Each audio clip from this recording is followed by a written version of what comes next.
ಸ್ನೇಹಿತರೆ, ಇವತ್ತು ನಾನು ಬೂತಾಯಿ ಮೀನು ಒಂದು ಅರ್ಧ ಕೆ ಜಿ ತೊಗೊಂಡಿದ್ದೀನಿ. ಇದರ ಲಾಗ್ ಇವತ್ತು ಮೊದಲನೇ ಲಾಗ್ ನಂದು. ಇವತ್ತು ನಾನು ತೋರಿಸ್ತಾ ಇದ್ದೀನಿ. ಮೊದಲು ಅರ್ಧ ಕೆ ಜಿ ಬೂತಾಯಿ ಮೀನು ಸ್ವಲ್ಪ ಉಪ್ಪಾಕಿ ನಾವು ಎಷ್ಟು ಬೇಕಷ್ಟು ಉಪ್ಪಾಕಿ ನಾವು ಸ್ವಲ್ಪ ಇಟ್ಕೊಳ್ಳೋಣ. ತದನಂತರ ನೆಕ್ಸ್ಟು ಸ್ವಲ್ಪ ಅರಿಶಿನ ಪುಡಿ ಹಾಕ್ಕೊಳ್ಳೋಣ. ನೆಕ್ಸ್ಟು ಒಂದು ಸ್ವಲ್ಪ ನಾವು ಮನೆಯಲ್ಲೇ ಮಾಡಿರುವಂಥ ಪೌಡ್ರು, ಕಾಶ್ಮೀರಿ ಚಿಲ್ಲಿ ಪೌಡರ್. ಇದಕ್ಕೆ ಬೇಕಾದಂಥ ಸ್ವಲ್ಪ ನಾನು ಎಲ್ಲ ಏನೇನು ಮಸಾಲೆ ಬೇಕು ಮಿಕ್ಸ್ ಮಾಡಿ ಮನೆಯಲ್ಲೇ ರೆಡಿ ಮಾಡಿ ಇಟ್ಕೊಂಡಿದ್ದೀನಿ.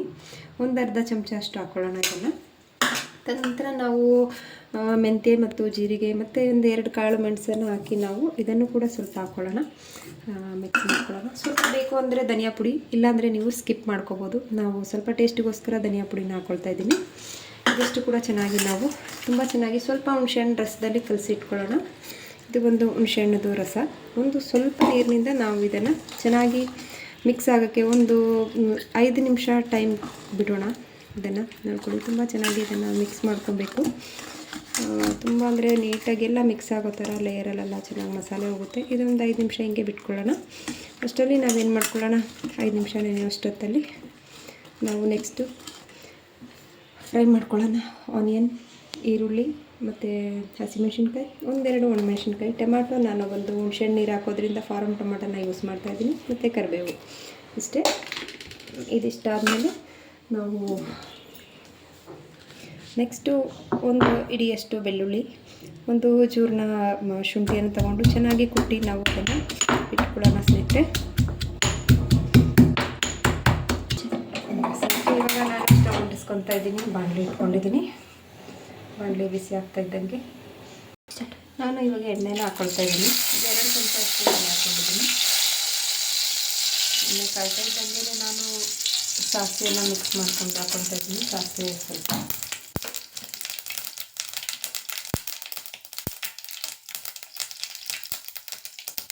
ಇದ್ದೀನಿ. ನಂತರ ಒಣಮೆಣಸಿನ್ಕಾಯಿನ ಹಾಕ್ಕೊಳ್ತಾ ಇದ್ದೀನಿ. ನಾನೇನು ಮಾಡ್ತಾಯಿದ್ದೀನಿ ಅಂತಂದರೆ, ಒಂದು ಕರಿಬೇವುದು ನಾನು ಇದನ್ನು ಕಟ್ ಮಾಡ್ತಾ ಇಲ್ಲ, ಹಂಗೆ ಸ್ವಲ್ಪ ನಾನು ಅದರಲ್ಲಿ ಕೂಡ ತುಂಬ ಚೆನ್ನಾಗಿರುತ್ತೆ ಅಂತ ಹೇಳಿ ಎಲ್ಲ ಸೇರಿಸಿ ಸ್ವಲ್ಪ ಹಾಕ್ಕೊಳ್ತಾ ಇದ್ದೀನಿ. ಹಾಕ್ಕೊಳ್ತಾ ಇದ್ದೀನಿ. ಅದರ ನಂತರ ನಾನು ಇಟ್ಕೊಂಡಿರೋಂಥ ಬೆಳ್ಳುಳ್ಳಿ ಮತ್ತು ಜೀರಿಗೆ ಶುಂಠಿಯನ್ನು ಹಾಕ್ಕೊಳ್ತಾ ಇದ್ದೀನಿ. ಆದ ನಂತರ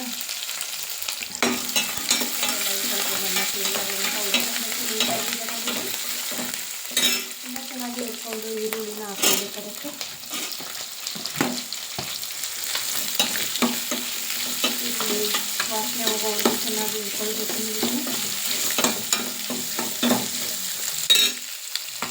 ಇದಕ್ಕೆ ಏನು ಮಾಡ್ತಾಯಿದ್ದೀನಿ, ಒಂದು ಚಿಕ್ಕೆ ಅರಿಶಿನ ಪುಡಿನ ಹಾಕ್ಕೊಳ್ತಾ ಇದ್ದೀನಿ. ನಂತರ ಬೇಗ ಡೈಲಿ ಅಂತೇಳಿ ಸ್ವಲ್ಪ ಉಪ್ಪನ್ನು ಹಾಕ್ಕೊಳ್ತಾ ಇದ್ದೀನಿ.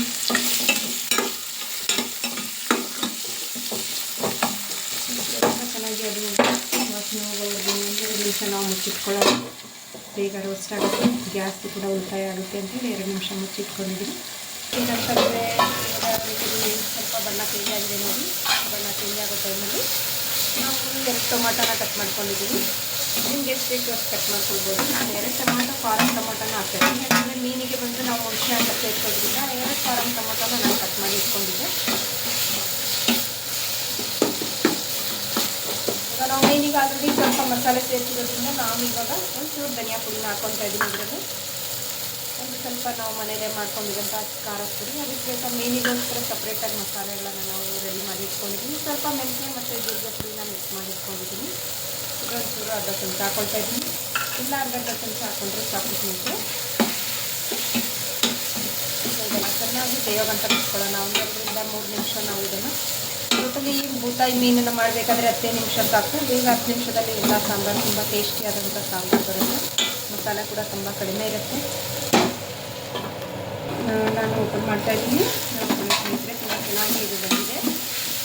ಮಸಾಲೆ ಎಲ್ಲ ತುಂಬ ಚೆನ್ನಾಗಾಗಿದೆ. ಅದಕ್ಕೆ ಹುಣಸೆಹಣ್ಣು ನೀರು ನಮಗೆ ನಾನು ಅರ್ಧ ಕೆ ಜಿ ತಗೊಂಡಿರೋದ್ರಿಂದ ಸ್ವಲ್ಪ ಹುಣಸೆಹಣ್ಣು ನೀರನ್ನ ನಾನು ನಮ್ಮ ಮನೇಲಿ ಇರೋದೇ 5-6 ಜನ ಇದ್ದೀವಿ. ನಮಗೆ ಅರ್ಧ ಕೆ ಜಿ ಮೀನು ಸಾಕಾಗುತ್ತೆ. ಹಾಗಾಗಿ ನಾನು ಸ್ವಲ್ಪನೇ ನಾನು ಇದು ಮಾಡ್ಕೊಂಡಿದ್ದೀನಿ. ನಿಮಗೆ ಮೀನಿಗೆ ಪೌಡ್ರು ನಾವು ಮನೆಯಲ್ಲೇ ಮಾಡೋಂಥ ಮೀನು ಪೌಡರ್ದು ರೆಸಿಪಿ ನಾನು ನೆಕ್ಸ್ಟ್ ವೀಡಿಯೋದಲ್ಲಿ ಪೌಡ್ರನ್ನ ಹೇಗೆ ಮಾಡ್ತೀನಿ ಅಂತೇಳಿ ನಾನು ಅಪ್ಲೋಡ್ ಮಾಡ್ತಾಯಿದ್ದೀನಿ. ಇವೆಲ್ಲ ನೋಡ್ಕೊಳ್ಳಿ. ಮತ್ತು ಮೀನನ್ನು ಇವಾಗ ಹಾಕ್ತಾಯಿದ್ದೀನಿ ನೋಡ್ಕೊಳ್ತಿದ್ರೆ.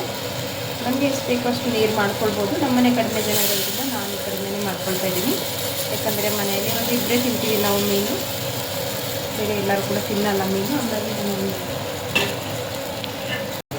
ನಿಮಗೆ ನೀರು ಜಾಸ್ತಿ ಬೇಕು ಅನಿಸಿದ್ರೆ ಸ್ವಲ್ಪ ಜಾಸ್ತಿ ಹಾಕ್ಕೊಳ್ಳಿ. ತೆಂಗಿನಕಾಯಿ ಕೂಡ ರುಬ್ಬ ಹಾಕ್ಕೊಳ್ಬೋದು. ತುಂಬ ಜನ ಇದ್ದಾರೆ ಅಂತಂದರೆ ನಾವು ತೆಂಗಿನಕಾಯಿಯನ್ನು ರುಬ್ಬ ಹಾಕ್ಕೊಳ್ಬೋದು. ಮಸಾಲೆ ನಾವು ಕಡಿಮೆ ಜನ ಇರೋದ್ರಿಂದ ನಾವು ಕಡಿಮೆನೇ ಹಾಕ್ಕೊಂಡಿದ್ದೀವಿ. ನಿಮಗೆ ಎಷ್ಟು ಉಪ್ಪು ಬೇಕೋ ಅಷ್ಟು ಉಪ್ಪು ಹಾಕ್ಕೊಳ್ಳಿ. ಆಲ್ರೆಡಿ ನೀವು ಮೀನಿಗೆ ಉಪ್ಪು ಹಾಕಿ ಮಸಾಲೆ ನೆನೆಯಕ್ಕೆ ಬಿಟ್ಟಿರೋದ್ರಿಂದ ಸ್ವಲ್ಪ ಉಪ್ಪನ್ನ ನೀವು ಬೆರೆಸ್ಕೊಳ್ಳಿ, ಅಷ್ಟೇ ಸಾಕು.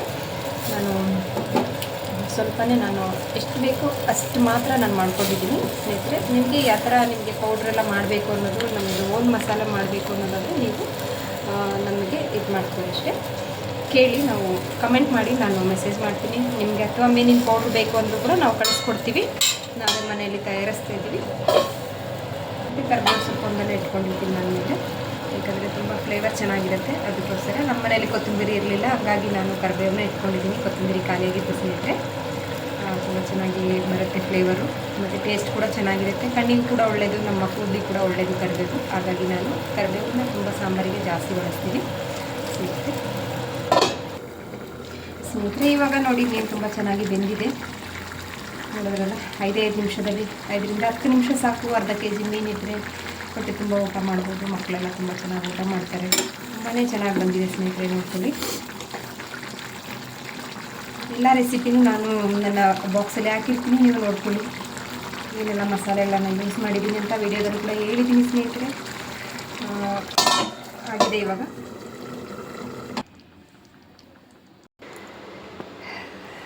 ಸ್ನೇಹಿತರೆ, ಈ ವಿಡಿಯೋ ನಿಮಗೆಲ್ಲ ಇಷ್ಟ ಆಗಿದ್ದಲ್ಲಿ ಸಬ್ಸ್ಕ್ರೈಬ್ ಮಾಡಿ. ಇನ್ನೂ ತುಂಬ ವೀಡಿಯೋಸ್ ಮಾಡಬೇಕು ಅಂತ ಅಂದ್ಕೊಂಡಿದ್ದೀನಿ. ನಾವು ಒಳ್ಳೊಳ್ಳೆ ಎಲ್ಲ ಫಿಶ್ ಮತ್ತು ಚಿಕನ್, ಮಟನ್ ರೆಸಿಪಿಗಳು ಮಾಡ್ತಾಯಿರ್ತೀನಿ. Thank you so much. ನನ್ನ ಚಾನಲ್ನ ಸಬ್ಸ್ಕ್ರೈಬ್ ಮಾಡಿ, ವಿಡಿಯೋ ಲೈಕ್ ಮಾಡಿ. Thank you. ಇಷ್ಟ ಆಗಿದ್ದಲ್ಲಿ ಸಪೋರ್ಟ್ ಮಾಡಿ. ಥ್ಯಾಂಕ್ ಯು ಸ್ನೇಹಿತರೆ. Thank you. Love you all. ಸ್ನೇಹಿತರೆ, ಎಲ್ಲರೂ ಫುಲ್ ವಿಡಿಯೋನ ನೋಡಿ. ಮುಂದಿನ ವಿಡಿಯೋ ನಾನು ಮಾಡಬೇಕಾದ್ರೆ ಫ್ರೈ ಹೇಗೆ ಮಾಡೋದು, ಬೂತಾಯಿ ಮೀನ್ಸ್ ಮತ್ತಿ ಫ್ರೈ ಹೇಗೆ ಮಾಡೋದು ಅಂತೇಳಿ ಪ್ರತಿಯೊಂದು ಅಪ್ಲೋಡ್ ಮಾಡಿ.